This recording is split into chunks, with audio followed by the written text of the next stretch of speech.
May pasingsing. Seth Fedilen sinugurado na ang kanilang relasyon ni Francine Diaz. Umuwi na sa Pilipinas sina Francine Diaz at Seth Fedilen galing sa bansang Amerika kasama ang mga Dirty Linen casts.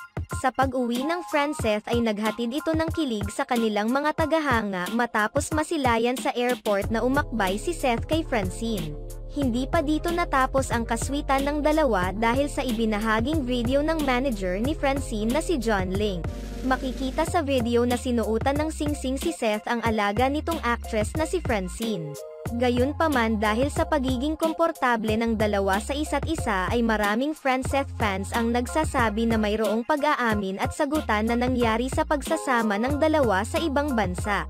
Ngunit dahil inuuna ng dalawa ang kanilang trabaho ay hindi muna nila ito ginawang prioridad kung ano ang estado ng kanilang relasyon.